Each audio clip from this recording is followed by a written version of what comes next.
Halo semuanya, di sini aku akan nge-review suatu film yang berjudul A Beautiful Mind dan aku juga akan mencoba mengkaitkan film ini dengan teori-teori psikologi yang telah saya pelajari.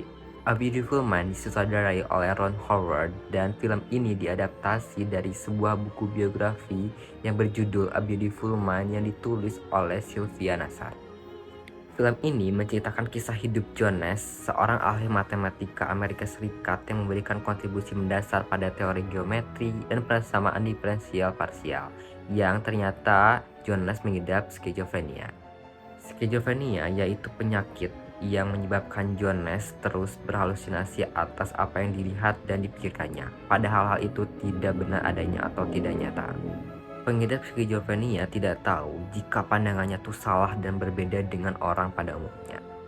Hidup Jones selalu dibayangi dengan ketakutan sehingga ia harus berjuang untuk melawan penyakitnya tersebut.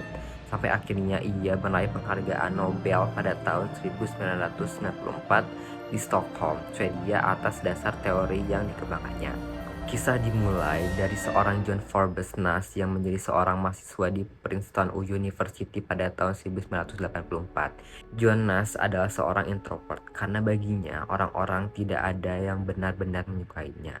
Ia juga jarang memasuki kelas pada saat mata kuliah. John Nash juga memiliki teman sekamar yaitu Charles Herman yang memiliki keponakan seorang gadis cilik yang bernama Mercy.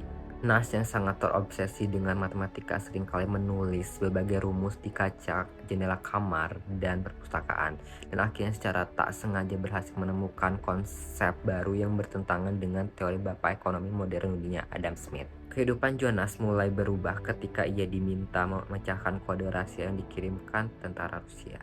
Ia pun diberi pekerjaan sebagai mata-mata. Alicia Larde, seorang mahasiswinya yang membuatnya sadar bahwa ia juga membutuhkan cinta. Ketika pasangan ini menikah, ia memiliki seorang anak laki-laki. Jonas justru semakin parah dan merasa terus berada dalam ancaman bahaya karena pekerjaannya sebagai agen rahasia. Bahkan John pun sering membahayakan nyawa anaknya sendiri. Jonas semakin hari semakin terlihat ketakutan sampai akhirnya ia bertemu dengan Dr. Rosen, seorang ahli jiwa menangkap dan membawanya ke rumah sakit jiwa. Dari situlah terungkap Jonas mengidap skizofrenia. Beberapa kejadian yang dialami Nas selama ini hanyalah khayal belaka.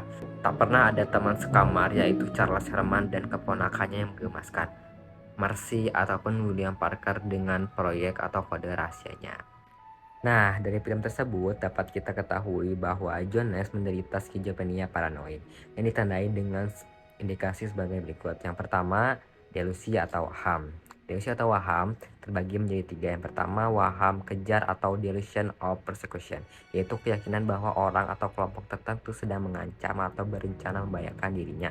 Dalam film tersebut yaitu agen pemerintah dan mata-mata Rusia. Waham ini menjadikannya paranoid yang selalu curiga akan segala hal, berada dalam ketakutan karena merasa diperhatikan, diikuti, serta diawasi. Yang kedua, waham kebesaran atau delusion of grandeur, yaitu keyakinan bahwa dirinya memiliki suatu kelebihan dan kekuatan serta menjadi orang penting. Jonas menganggap dirinya adalah pemecah kode rahasia terbaik dan mata-mata atau agen rahasia.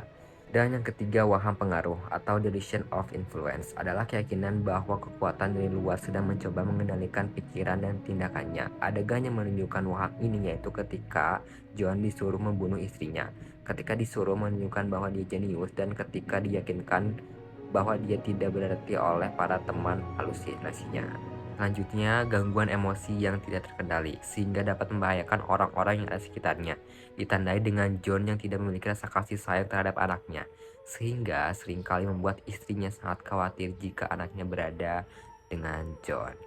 Dan yang terakhir, menarik diri dari lingkungan sosial. Karena John merasa tidak ada yang benar-benar menyukainya, maka ia lebih memilih sendiri dan memiliki kehidupan yang tertutup, bahkan tidak mendapatkan banyak teman. Nah, itu dia review film A Beautiful Mind dan analisis saya tentang film tersebut. Cukup sekian dari saya. Semoga kalian enjoy video ini. Terima kasih sudah menonton. Bye-bye.